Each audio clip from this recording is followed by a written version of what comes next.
కార్తీక మాసంలో సోమవారం నాడు నారికేళ దీపాన్ని వెలిగించడం వలన మనకేమైనా అనారోగ్య సమస్యలు, మనకున్న బాధలు, కష్టాలు కూడా పోయి వ్యాపార పరంగా కూడా చాలా అభివృద్ధి చెంది ధనం కలిసి వచ్చి ఇంట్లో కూడా చాలా మంచి జరుగుతుందని విన్నానండి. అందుకని నేను ఈ కార్తీక మాసంలో సోమవారం నాడైతే ఈ నారికేళ దీపాన్ని వెలిగిస్తున్నాను.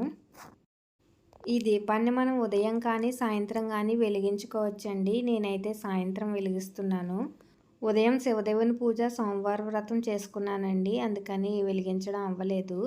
సాయంత్రం అయితే వెలిగిస్తున్నాను. దీనికి ఒక కొబ్బరి చెక్క, ఒక ప్లేటు, కొద్దిగా బియ్యం, 3 ఒత్తులు, ఆవు నెయ్యి, కొన్ని పువ్వులు ఇవి ఉంటే సరిపోతుంది పూజకి.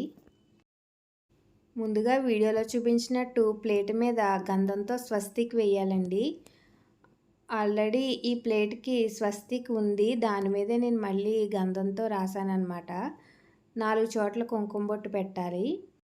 కొబ్బరి చెక్కకు కూడా 5 చోట్ల గంధం, కుంకుమ బొట్లు పెట్టాలి. బొట్లు పెట్టుకున్న తర్వాత స్వామివారి పటం ముందు ఆ ప్లేట్ అయితే పెట్టి దానిలో కొంచెం బియ్యం వేయాలండి. మరీ ఎక్కువ అవసరం లేదు, ఒక గుప్పెడో 2 గుప్పెళ్ళో వేసుకుంటే సరిపోతుంది. అలా వేసిన తర్వాత దాని మీద అయితే కొబ్బరి చెక్క పెట్టాలి. ఆ కొబ్బరి చెక్కలో ఆవు నెయ్యి కానీ నువ్వుల నూనె కానీ వేయాలండి. నేనైతే ఆవు నెయ్యి వేసాను. 2 ఒత్తులు ఒక ఒత్తు కింద చేసి తూర్పు వైపుకి ఒకటి, ఈశాన్యం వైపు ఒకటి, ఉత్తరం వైపు ఒకటి వేయాలి. వేసిన తర్వాత అవి వెలిగించి వాటి చుట్టూ పువ్వులైతే అలంకరించాలండి. ప్రసాదం కింద అయితే బెల్లం ఉంటుంది కదా, బెల్లం తురుము కానీ లేకపోతే తీపి వస్తువు ఏదైనా కానీ ప్రసాదం కింద అయితే సమర్పించాలి. ఒత్తులు వెలిగించిన తర్వాత ధూపదీప నైవేద్యాలన్నీ కూడా సమర్పించాలండి.